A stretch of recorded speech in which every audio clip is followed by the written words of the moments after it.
impresionante. Ustedes saben que ya van más de 2.1 billones, es decir, más de 2.000 millones de publicaciones acerca del COVID-19 o coronavirus, como otros le llaman, en el mundo entero. Y tenemos que cuidar mucho cómo estamos escuchando todo lo que se nos dice y quién nos lo dice.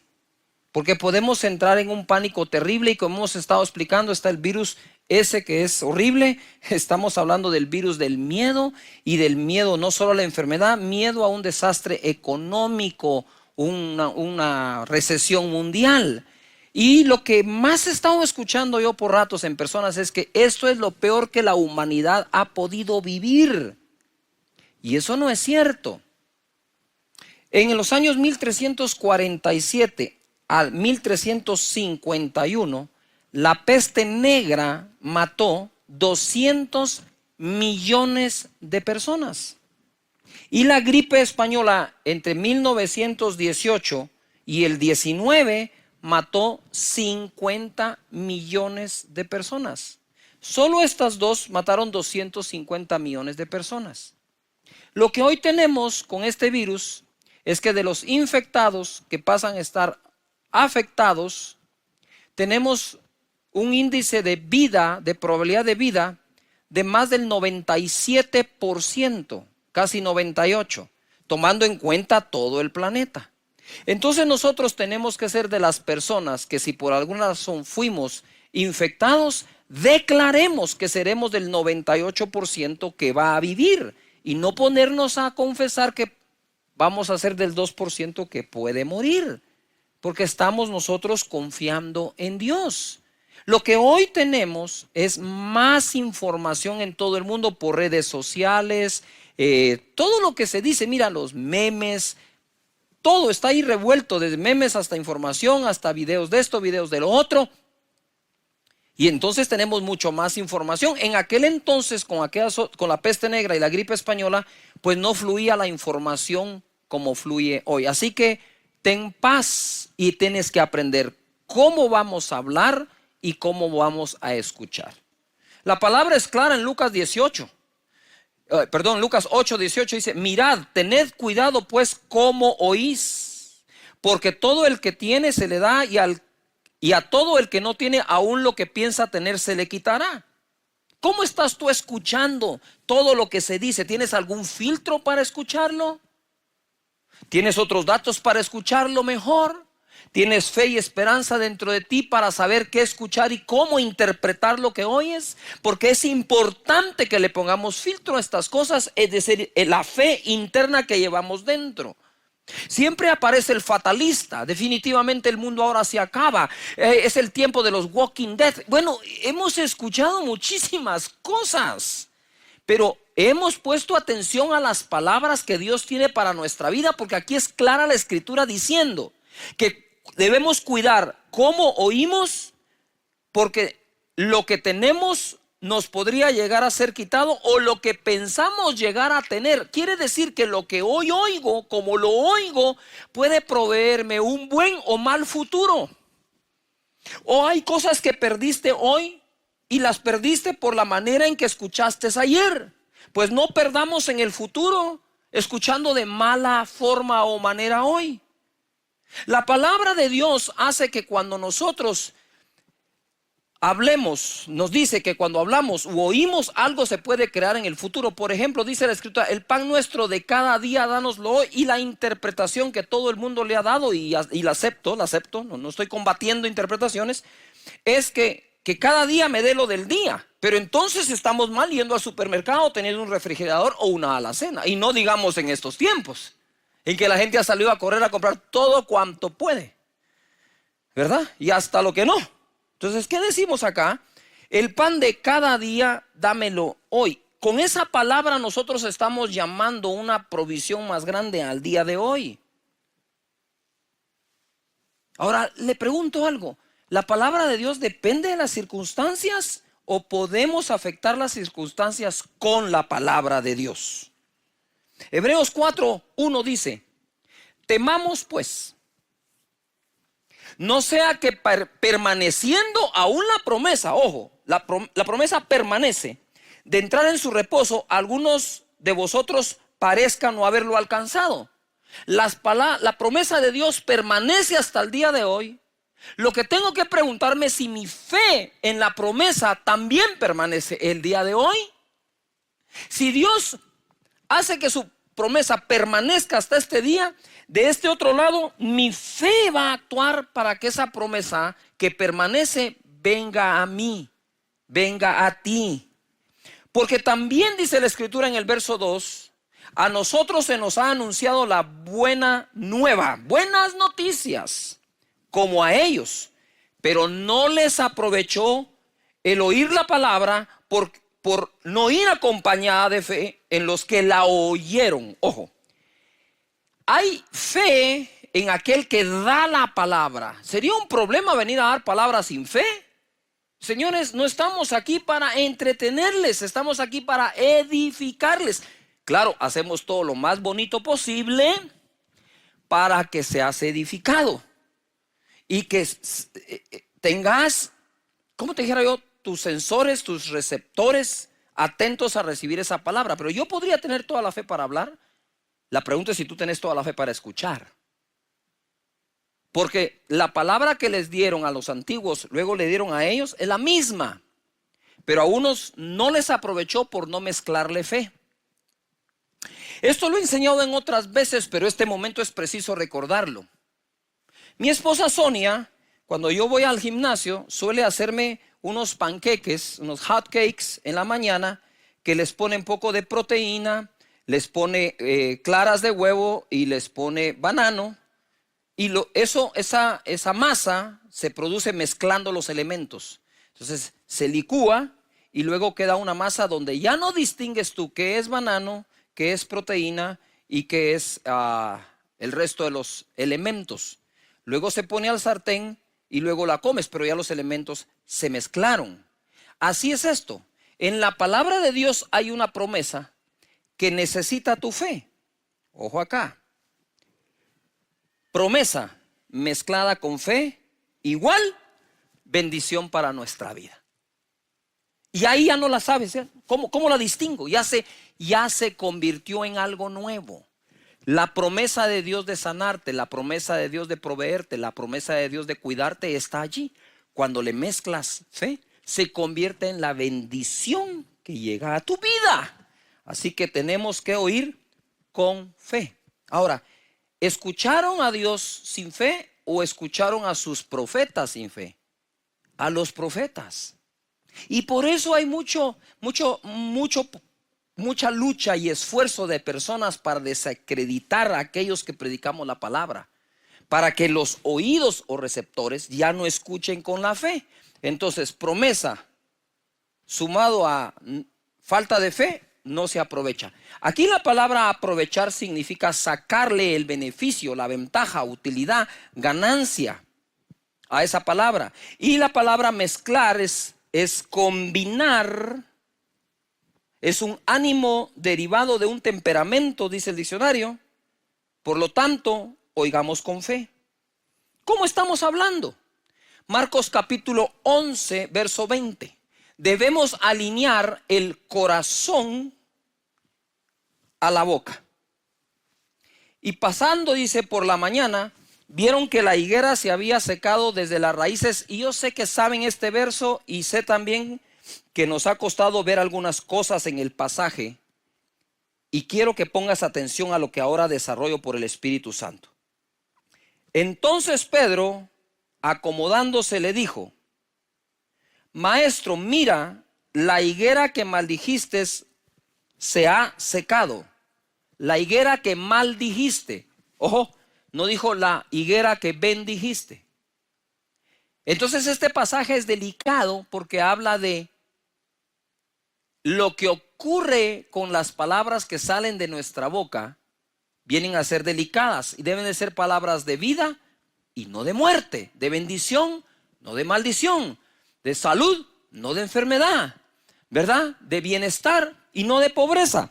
Dice acá, respondiendo Jesús le dijo: tened fe en Dios, porque de cierto os digo que cualquiera que dijere a este monte, quítate y échate en el mar, y no dudare en su corazón, sino creyere que será hecho lo que dice, lo que diga, le será hecho. Por tanto os digo, él está enseñando, si lo que tú dices no lo dudas en tu corazón, lo que digas será hecho, y por lo tanto yo te digo, quiere decir que lo que yo te digo, dice Jesús, que él no duda en su corazón, será hecho como él te lo dice. Y aquí está. Tened fe en Dios. Y dice en el verso 24, por tanto os digo, que todo lo que pidiereis orando, creed que lo recibiréis y os vendrá. Y ojo acá, en medio de todo lo que se está viviendo en el planeta, tenemos que tener un mayor entendimiento y aceptación de su palabra. Él no está diciendo aquí, y todo lo que le pidieres al Padre teniendo con qué pagar, y todo lo que pidieres al Padre teniendo un seguro médico que te ayudará, y todo lo que le pidieres al Padre, porque hay un momento en que no tenemos nada. Y cuando hay nada, a veces Dios luce mejor.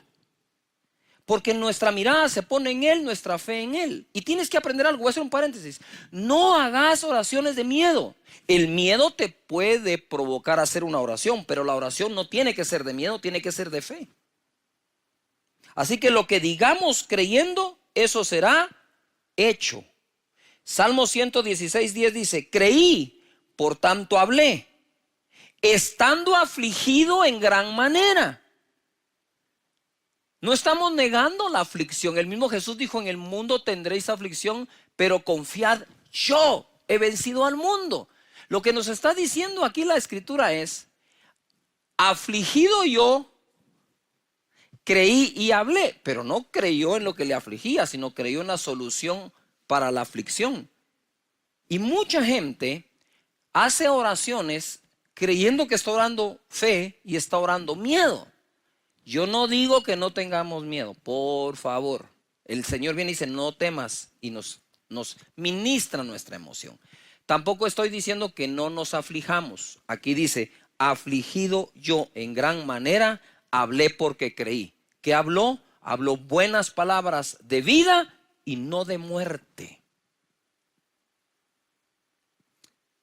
Si nosotros tenemos algo que al afectado tiene 3% de mortandad, y si le quitamos algunas edades llega a ser menos del 2%, tú decides hablar, y ahora hablo aquí con sensatez.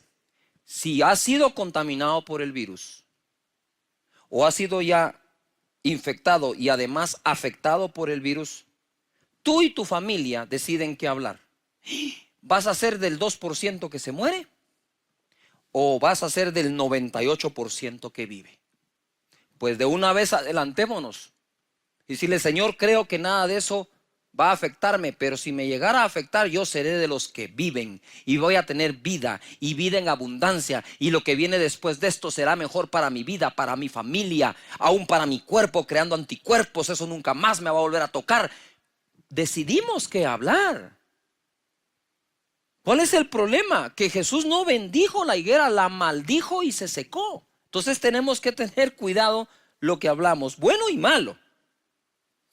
En Primera de Reyes 17:1, y ahora tomo un poquito de tecito con miel.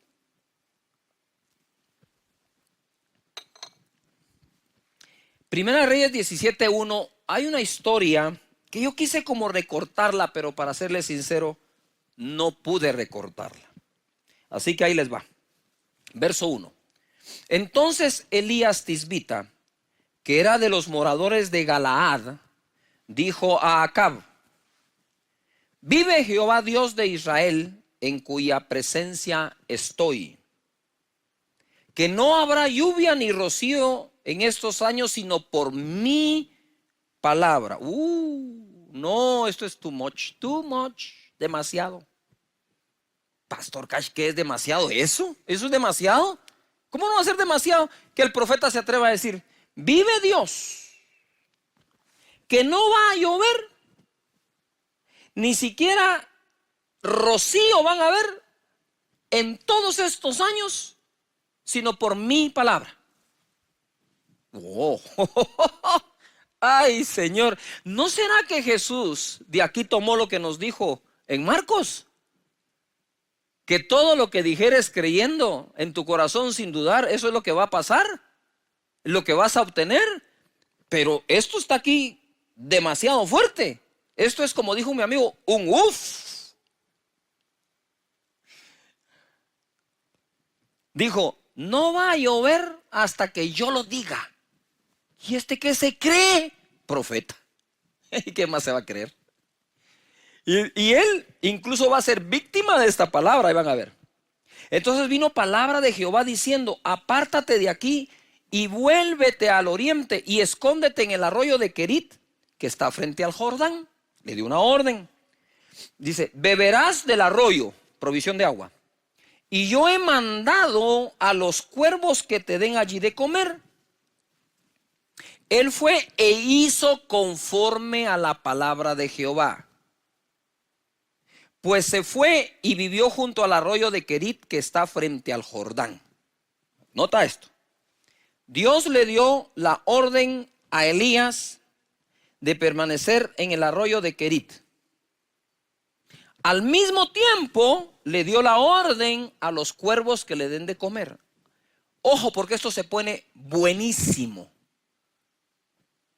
Hoy vamos a desatar el cumplimiento de muchas órdenes que Dios ya dio, mientras tú cumplas la que a ti te dé.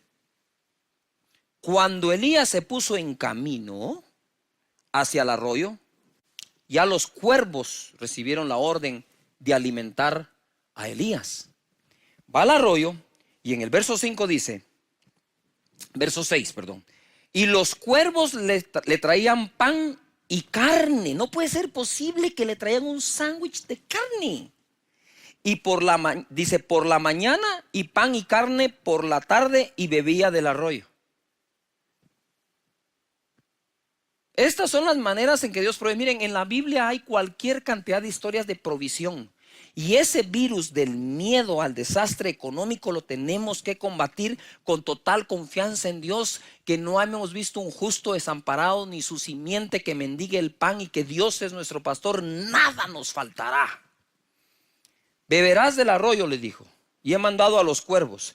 Y de día y de tarde le traían su sándwich de carne, pan y carne en el pico de los cuervos. Y quiero hacer un paréntesis, el cuervo, si ustedes saben, es carnívoro, y para los mexicanos y todos los que crecimos viendo el Chavo del 8, ustedes saben que mandar carne en el pico de un cuervo es lo mismo que mandar una torta en las manos del Chavo del 8. No va a llegar a ningún lado. ¿Cómo se aguantó el cuervo no comerse la carne?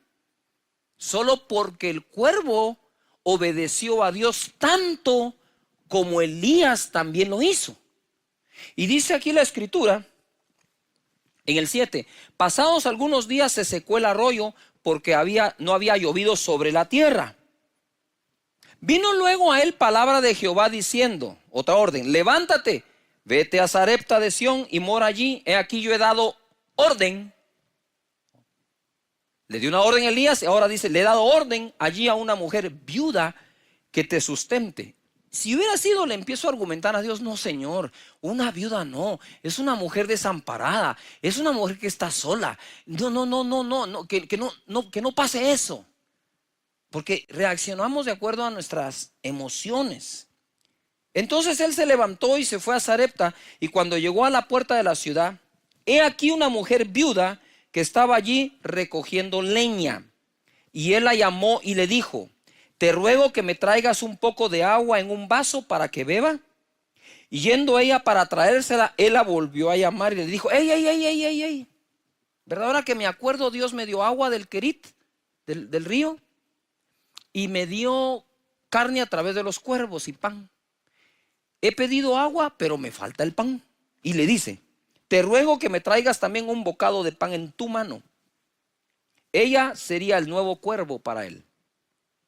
Y ella respondió, vive Jehová tu Dios, que no tengo pan cocido, solamente un puñado de harina tengo en la tinaja y un poco de aceite en la vasija.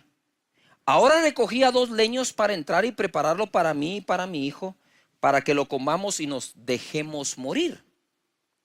Ella le dijo, Elías le dijo, no tengas temor, ve, haz como has dicho, pero hazme a mí primero de ello una pequeña torta cocida debajo de la ceniza y tráemela, y después harás para ti y para tu hijo. Porque Jehová Dios de Israel ha dicho así, la harina de la tinaja no escaseará, ni el aceite de la vasija disminuirá, hasta el día en que Jehová haga llover sobre la faz de la tierra. Esto fue palabra de Dios. El profeta le dio a la mujer la promesa de que su harina y su aceite no iban a escasear mientras hiciera la torta que él estaba pidiendo. Entonces ella fue e hizo como le dijo Elías, y comió él y ella y su casa muchos días. Yo quiero profetizar que en tu casa no va a faltar el alimento, ni el sustento, ni el vestir, ni la provisión de Dios, mientras confíes en Él y en su palabra y sus promesas y les mezcles fe. No vamos a ver justo desamparado en esta época, ni su simiente que mendiga el pan. Y la harina de la tinaja no escaseó, ni el aceite de la vasija menguó, lo repito, conforme a la palabra de Jehová que había dicho por Elías. Después de estas cosas, ojo, aconteció que cayó enfermo el hijo del ama de la casa, y la enfermedad fue tan grave que no quedó en él aliento. Resumo algo acá.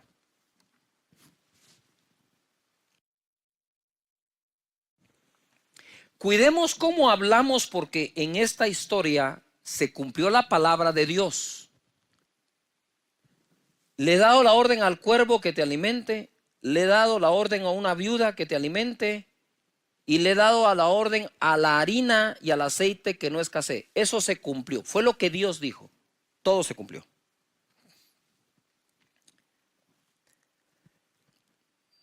Además de eso, Dios lo hizo usando medios que nadie podía imaginar, cuervos y viudas.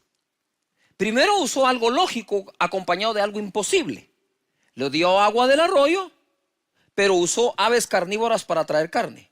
Ojo lo viene. Luego subió el nivel de improbabilidad de la provisión. En una total sequía usó una mujer desamparada para darle agua y pan cocido a la carta. Creo que si multiplicó el aceite y la harina de la viuda, también le dio una porción grande a los cuervos después de cumplir su misión.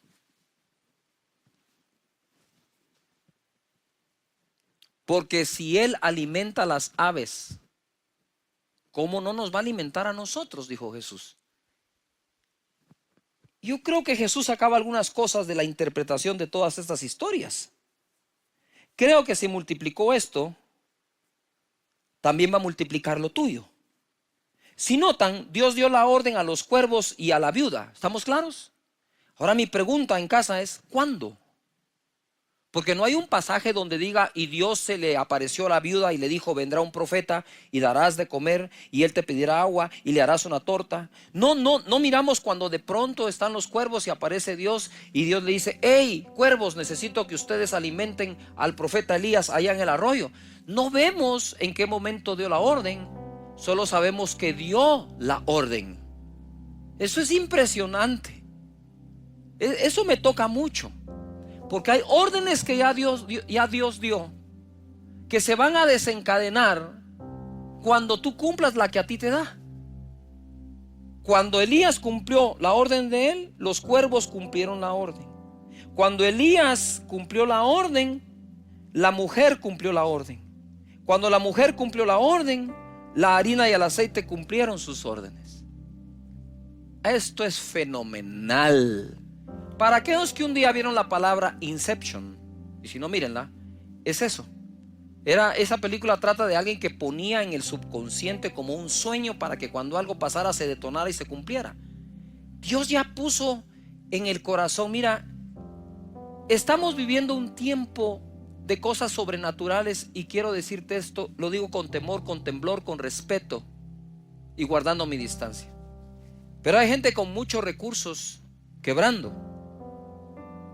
Y Dios va a usar a gente con mucho menos recursos, desamparados, para llevarte comida a tu casa. Y entenderás que por más fuerte que haya sido, el que siempre te ha provisto es y será Dios. Está el poder de la vida y de la muerte.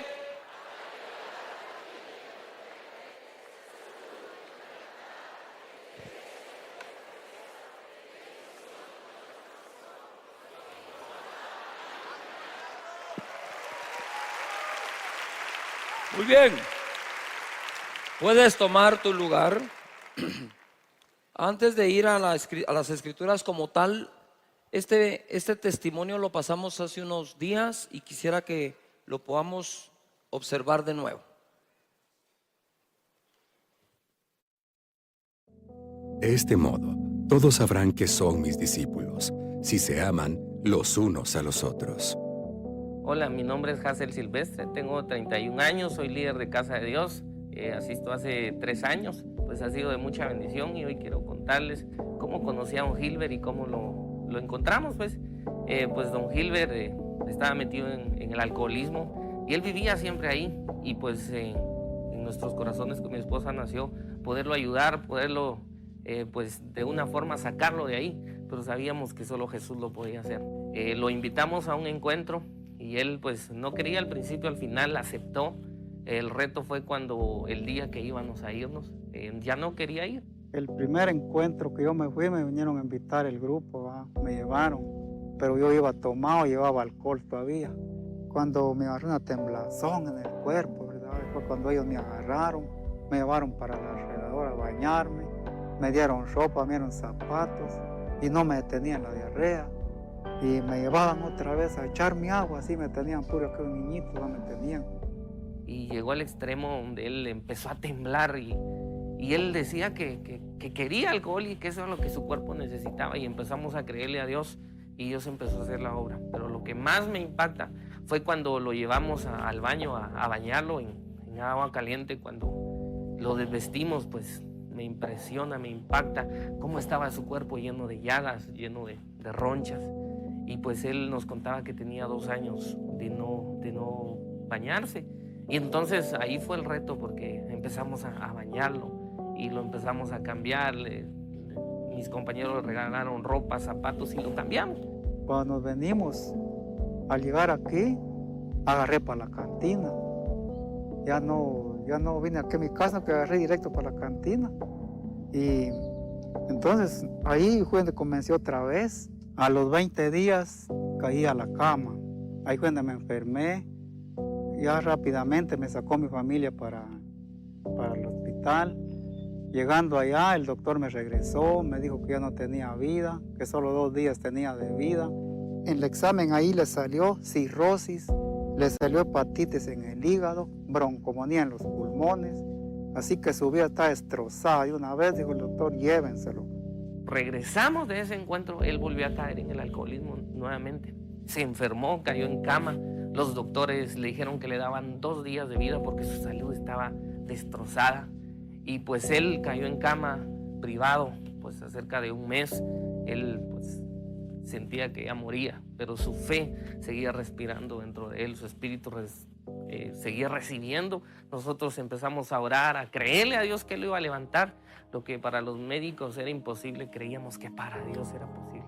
Y mi familia aquí me venían a orar, los del grupo, hermano Hazel y todos ellos, me venían a orar y a orar y a orar. Entonces, gracias a Dios, a este Hazel, él me habló que iba a haber otro encuentro, el segundo. Me voy pues, le dije yo me voy en el nombre de Dios. Ya no sentía ningún dolor, ni dolor de canilla, ni de brazos. Ya iba yo más o menos, ya tranquilo. Entonces ahí cuando ya ellos me invitaron a las células, a las academias. Entonces yo asisto a las academias, a las células y a los posencuentros. Así me voy con ellos. Y así estamos, y gracias a Dios, pues yo estoy bendecido con el Señor. Y con todos los que me apoyaron, que yo no me diga, ellos me vinieron a sacar de aquí. Y lo llevamos otra vez y él ya iba bien de salud, se puede decir. seguía tomando medicamentos, pero iba bien. Y dijo que iba a recibir, iba muy ansioso de que Dios hiciera cosas grandes con él. Y cuando regresó, pues ya lo incorporamos al equipo de encuentro. Ahí estuvo sirviendo, dio su testimonio y fue de mucha bendición. Y ahora vemos a un don Gilbert pues siguiendo a la academia, está a punto de ser lanzado y a punto de ser líder de Casa de Dios. Entonces, así como él pudo creerle a Dios y salir de ahí donde estaba, muchas personas lo pueden hacer. Bendito sea el Señor y ellos, que aquí estoy, bien pollón ya, gracias a Dios, pues bendito, levo mis oraciones a Dios primero, ¿verdad? Que Él fue el que me...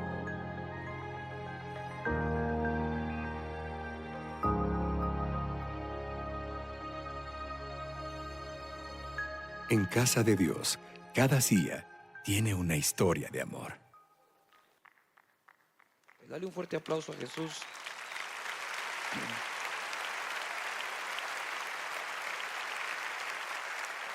Y quise que lo vieran porque dice la escritura en Juan capítulo 4 verso 5.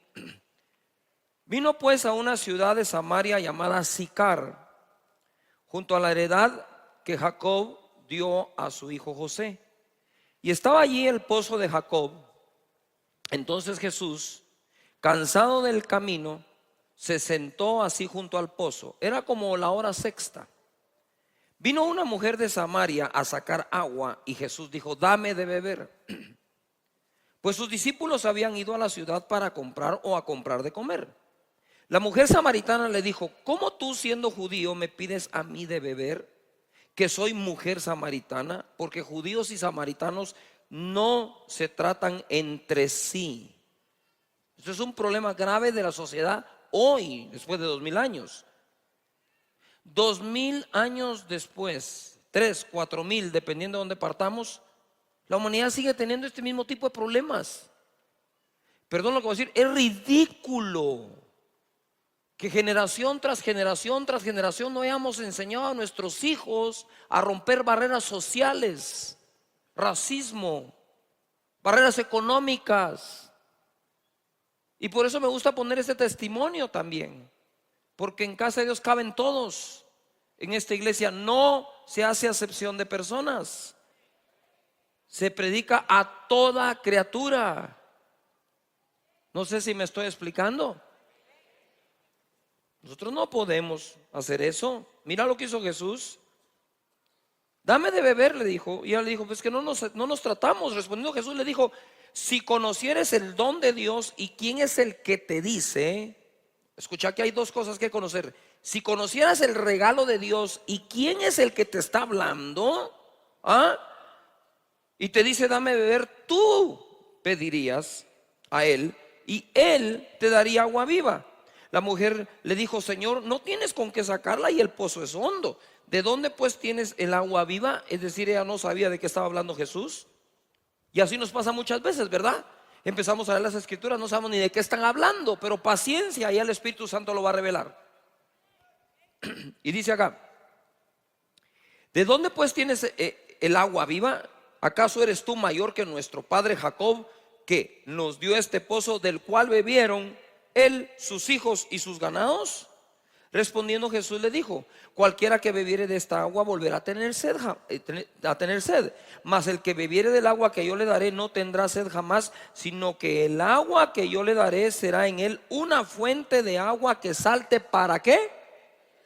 ¿Que salte para qué? A ver todos. Vida eterna. La vida eterna es una realidad. Morimos, solo pasamos de un estado a otro, pero seguimos viviendo.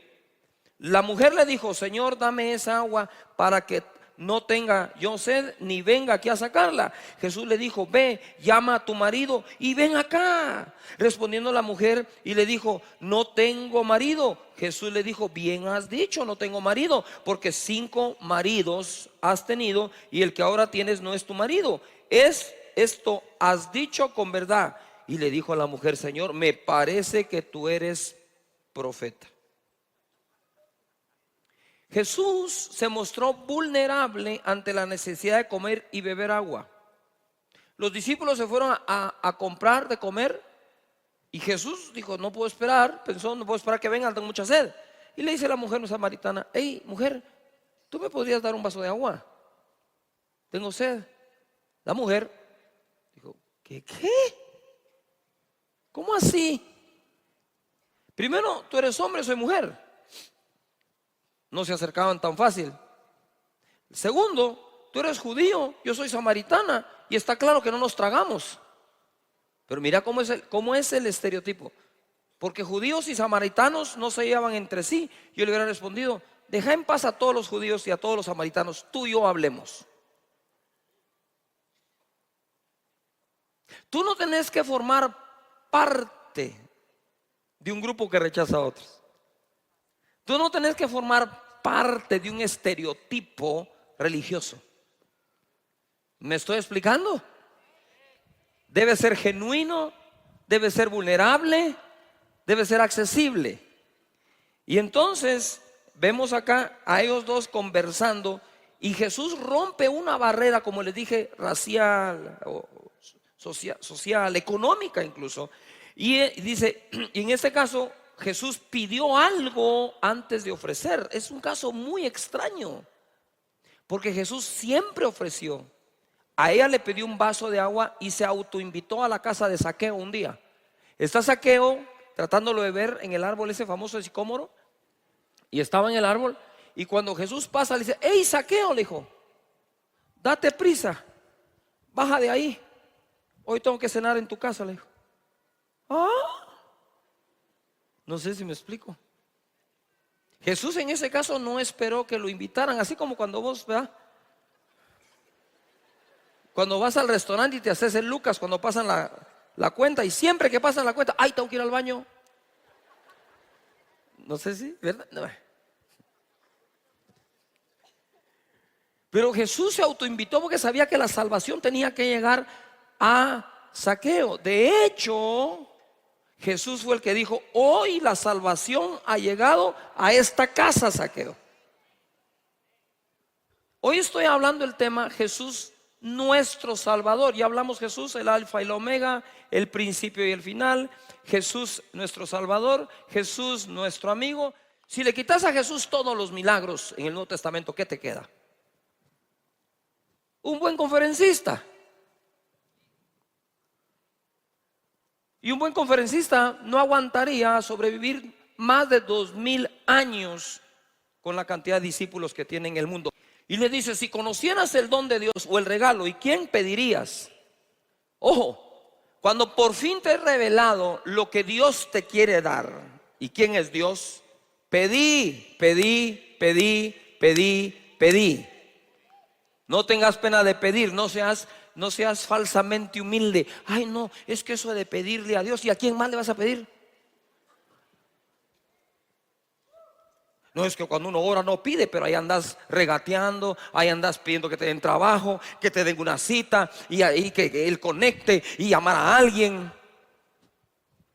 Antes de pedir a los hombres, asegúrate que ya le pediste a papá Dios. Y Jesús le dijo, si supieras quién te habla, le pedirías. Si supieras quién te habla, le pedirías. Si supieras quién te habla, le pedirías, le dijo. Y la mujer, como no tenía concepto religioso, dijo, órale, entrémosle al agua. Para luego es tarde. Dame de esa agua, le dijo. A ver, dámela, pues dámela, para que yo no tenga que venir aquí a estarla sacando. El Señor te puede dar tantas cosas para que no tengas que estar cansado de andar pidiendo a otros, cansado de andar buscando, porque Dios te lo quiere dar a ti.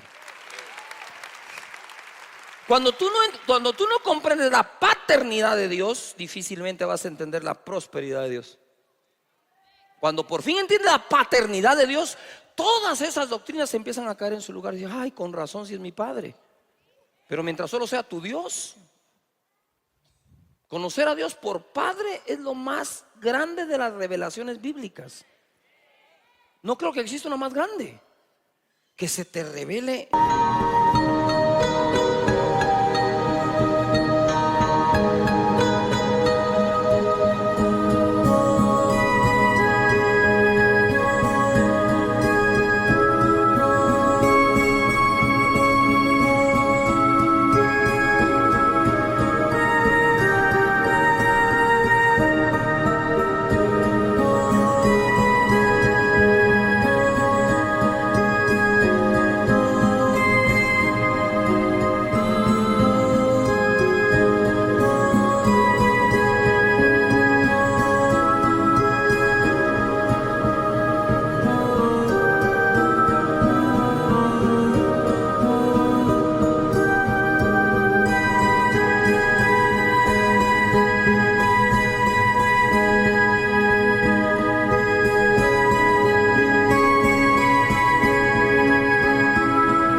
Padre de Jesús, como el Padre tuyo también. Pero por Dios santo, ¿qué más puedes pedir? Adoptados, sí, pero con derechos. Así que le entramos a los deberes delante de Dios, pero hay que entrarle a los derechos también. Eso es un hijo balanceado. Amén. Levanta las manos y conmigo: Señor, yo conozco tus dones.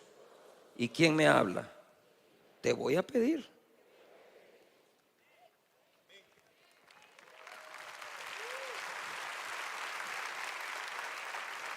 Jesús ofrece el agua que saltaría para vida eterna.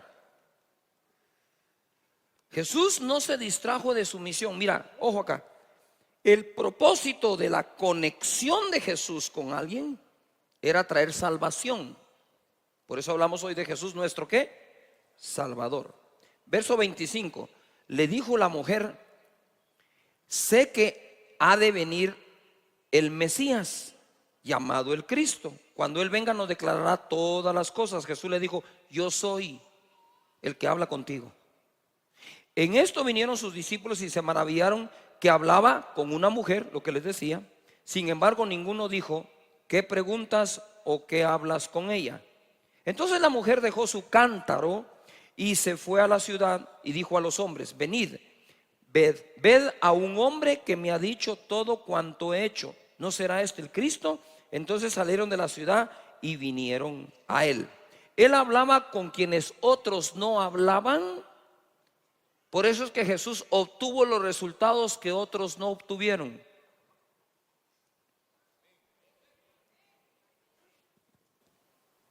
Pero Jesús se tomó el riesgo de hablar con una samaritana.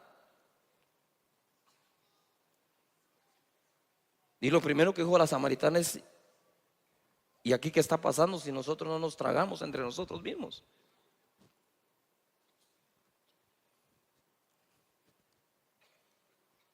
Yuhu.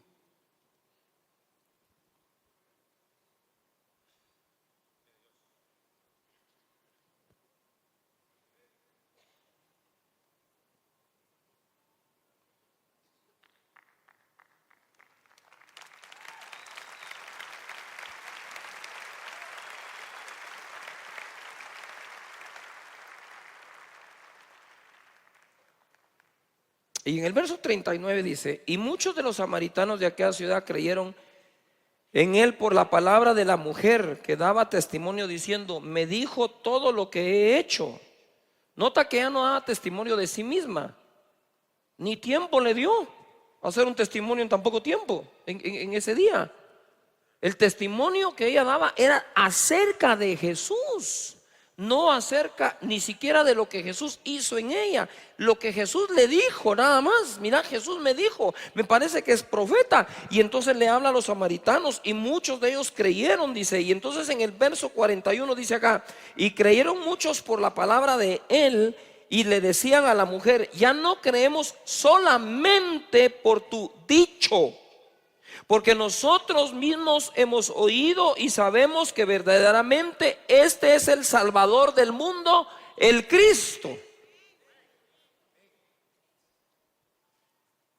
¿Cuál fue el objetivo? Después de 2 días, los samaritanos, ¿qué decían? Que eran los gentiles. ¿Qué era lo que decían ahora?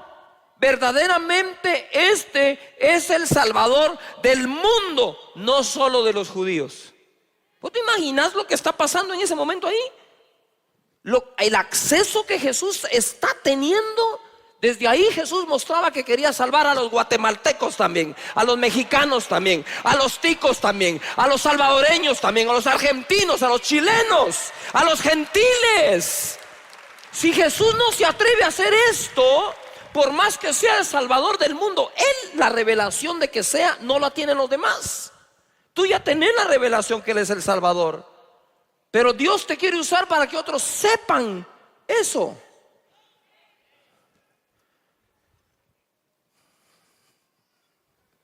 Necesitamos a todos llevando ese mensaje. Ya creyeron por la palabra de Él, no solo la de ella. Y todo esto cambió, creo yo, el curso de la humanidad. Hoy se habla de la reforma de Lutero y realmente la aplaudimos. y se hace una fiesta por la reforma que presentó y que la gente, los historiadores reconocen que eso cambió el curso de la humanidad. Pero antes lo que Lutero hizo fue traer la revelación de lo que Jesús ya había hecho. No sé si me estoy explicando. Realmente el que cambió el curso de la humanidad fue Jesús.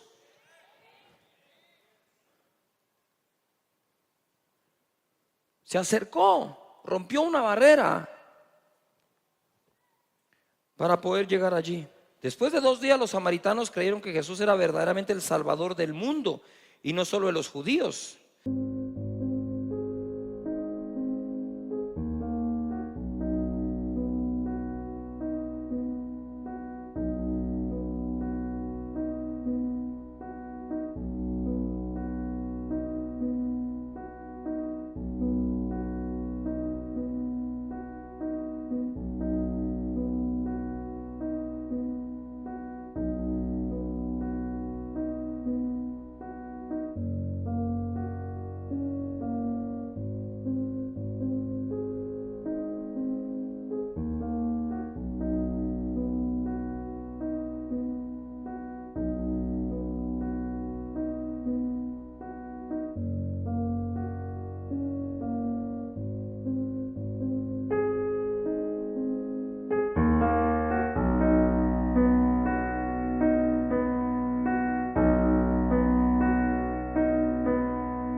Acá se abrió la puerta a los gentiles, es decir, a nosotros.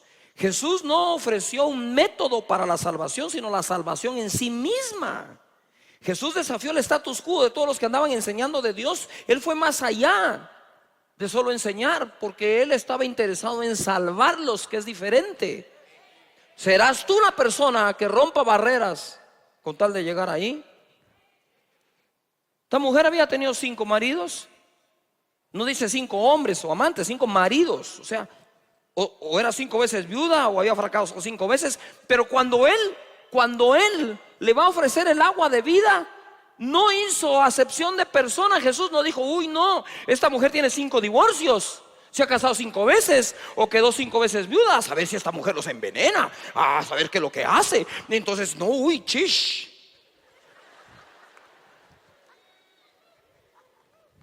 Jesús llega y le dice a la mujer, si Jesús se apareciera aquí y te dijera, ¿me prestas tu celular para hacer una llamada? Tené. Si Jesús se apareciera y supieras quién es, y dices, mira, no tenés un vasito de agua que me pueda regalar. Y yo voy a quitar a la samaritana acá y voy a poner a todo el mundo. ¿Y qué cuando Jesús se acerca a un drogadicto y le dice, mira, no tenés algo que me des, tengo sed? ¿Y qué cuando Jesús se acercó a esa mujer? ¿Y qué cuando Jesús se acerca a todos los demás?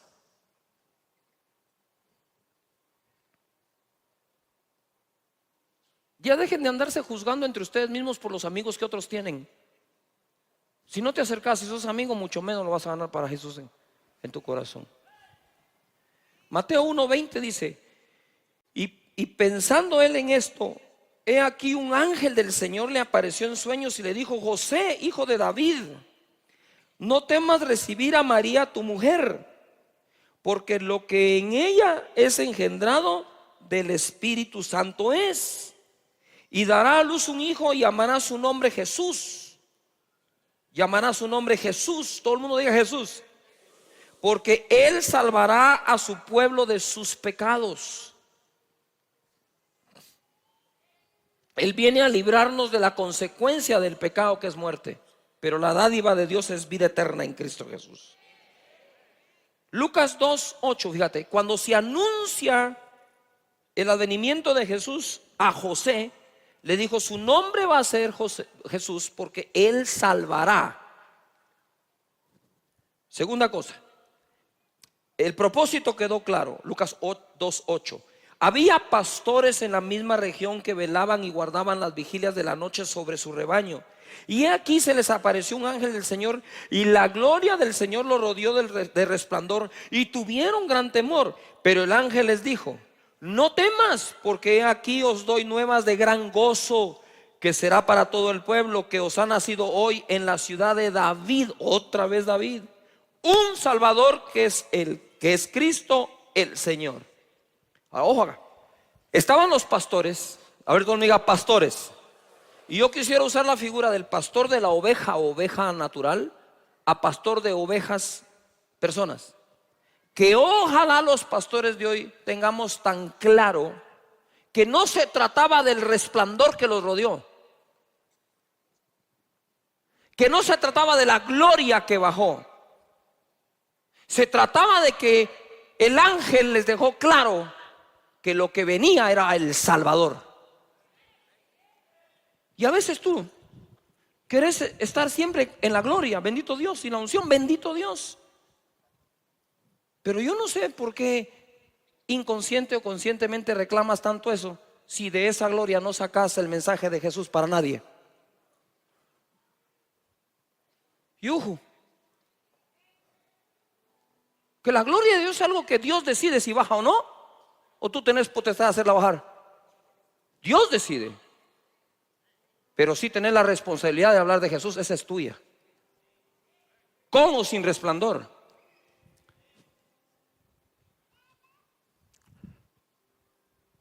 Hagan sus nichos.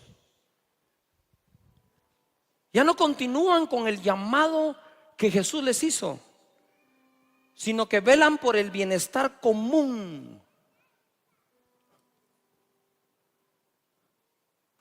Se encierran en sus discipulados, en sus cuates que no quieren dejar nunca.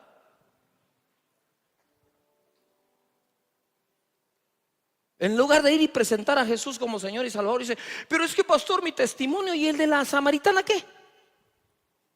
Claro, en el camino vas a ir haciendo un mejor testimonio de tu vida, pero mientras tanto Jesús sigue siendo el Salvador del mundo.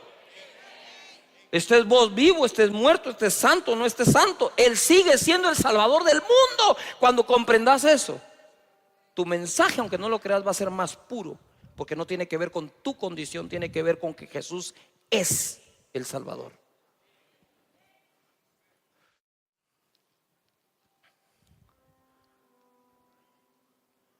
¿Cuántos estamos aprendiendo hoy?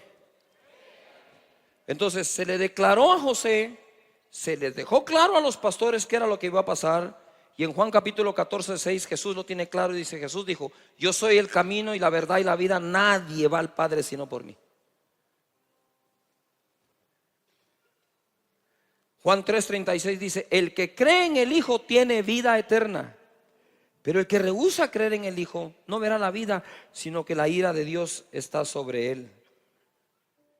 Porque de tal manera amó Dios al mundo, que ha dado a su Hijo unigénito, para que todo aquel que en Él cree no se pierda, mas tenga vida eterna. Okay. Porque Dios no lo envió al mundo para condenar al mundo. Jesús lo tuvo tan claro que se acercó a la samaritana.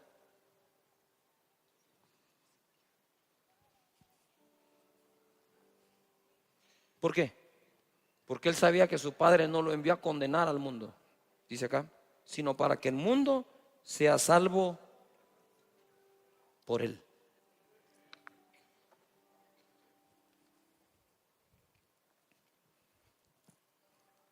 ¿Por qué Jesús comía con pecadores y publicanos y bebía con ellos? ¿Por la gana de andar con ellos? No. ¿Por tenerlos de cuates? Tampoco. Sino por presentarles la salvación. La ola más grande de evangelistas, hagan un lado ahorita en su mente apóstoles y profetas, la ola más grande de evangelistas está por levantarse en el mundo entero. Los evangelistas se vuelven a levantar. Ahora, ahí te va. Jesús muere en la cruz, sepultado, resucita, sube al Padre, baja glorificado. Escucha. Y le dice a los discípulos: id y haced discípulos a las naciones, enseñándoles todas las cosas que os he mandado. ¿Ah?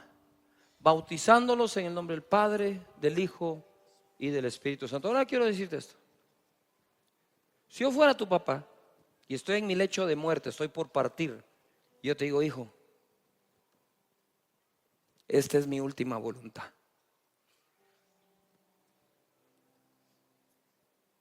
Y necesito que me jures que lo vas a hacer. Necesito que me prometas que vas a cumplir mi última voluntad.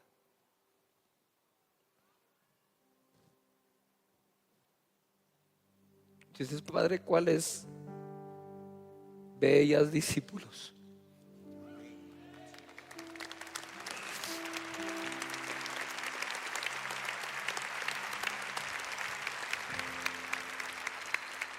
Pero cuando yo estoy leyendo esto, el Señor me dio esta imagen de un padre diciéndole, hijo, esta es mi última voluntad. ¿La cumplirías por mí?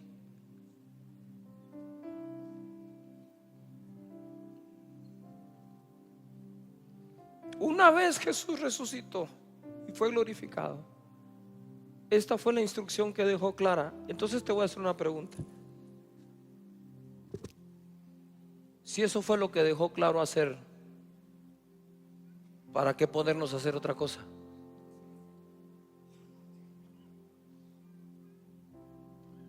Yo sé que haciendo discípulos no me equivoco haciéndolos. Dentro del círculo, acá, bellas discípulos. Esto es lo que hace Casa de Dios. Aquí adentro nos podemos equivocar, que no nos salió bien una academia, que los encuentros no salieron bien, los tenemos que retomar ahí nos podríamos equivocar, pero nos equivocamos dentro del acierto. ¿Me expliqué? ¿Qué fue lo que Jesús mandó a hacer? Entonces, allá adentro, haciendo discípulos, metemos las patas, ni modo. Pero nos equivocamos cumpliéndole la orden y su último mandato, su última voluntad a Él. Yo prefiero equivocarme aquí adentro, que ser el mejor aquí afuera. Yo no quiero ser experto en lo que Jesús no mandó. Yo quiero equivocarme dentro de lo que Jesús mandó. Y esta casa es una casa de evangelismo, una casa de discipulado, una casa de